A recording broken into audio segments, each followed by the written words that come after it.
Hi guys, it's Charlotte Domittner, the Distinguished Young Woman of Connecticut for 2020. And today we're going to be focusing on being studious for the Be Your Best Self week. I'm going to give you a couple tips on how to stay studious, especially during these times.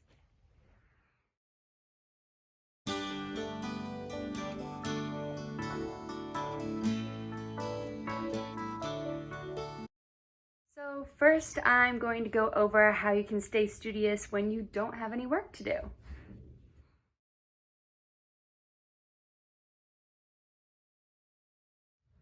One is that you can read a book. There are millions of books out there for all reading levels. Reading not only helps improve your vocabulary, builds your imagination, and can improve your memory, but it's also really enjoyable. So find a book that's right for you.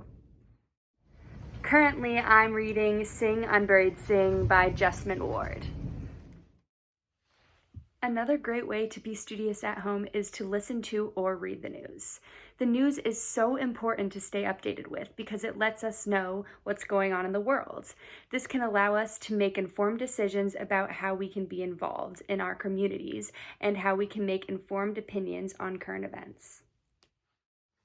How I get my news is through the BBC World News podcast, which is one of my favorite podcasts. And every day my family gets the New York Times delivered. So that's what I was reading. And I don't know if you can see, but one of the headlines is staying healthy. So remember to stay healthy. Another fun way to be studious is to Google something that you have always been curious about and learn something new. And now I'm going to go over how you can be studious when you're in class or when you're studying.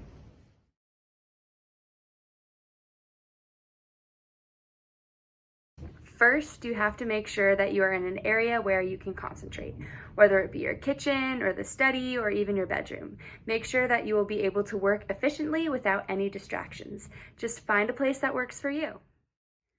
This is my room, and this is where I like to study in order to be the most productive. I even have a headlight next to my bed in case I need to study late or I want to read a book. Then turn off any electronics that might make you distracted. Make sure to space out your work. If you have a long project due or an essay that's due in a couple weeks, make sure you do a little bit every single day or a little bit every other day so you don't procrastinate and wait till the last minute and get all stressed about it. So this is my capstone paper, which is an essay that we have to complete in order to graduate at my school.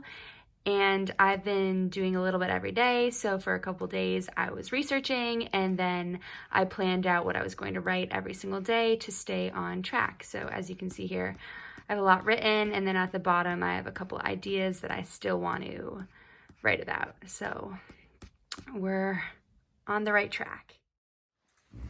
Another good tip I have is to reward yourself for doing work. For example, when I know I have to read a lot of pages in my textbook, for every 10 pages I read, I take a 5 to 10 minute break and do whatever I want. Sometimes I read, sometimes I watch YouTube videos or get a snack, or my favorite is to play with my dogs.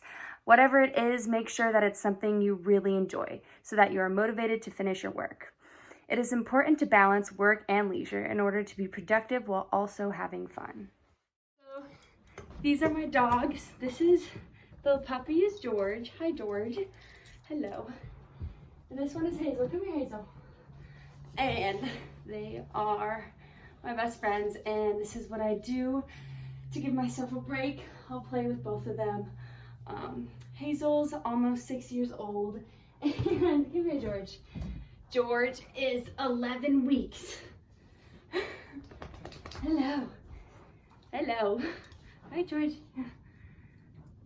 What you doing? Hello. Oh.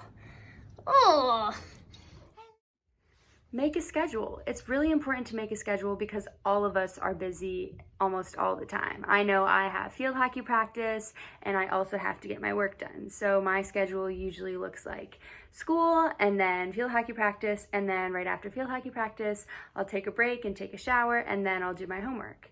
And by making a schedule, you can keep yourself accountable. And another important tip is to not be afraid to ask questions or ask for help. Your teachers are more than happy to help you however they can. They want to see you succeed. It's their job. And lastly, it is extremely important to have a good mindset when trying to be studious. It doesn't matter how smart you are or how smart you think you are. What really matters is how hard you work. So those are all my tips on how to be studious, but if you have any other tips, please comment them down below.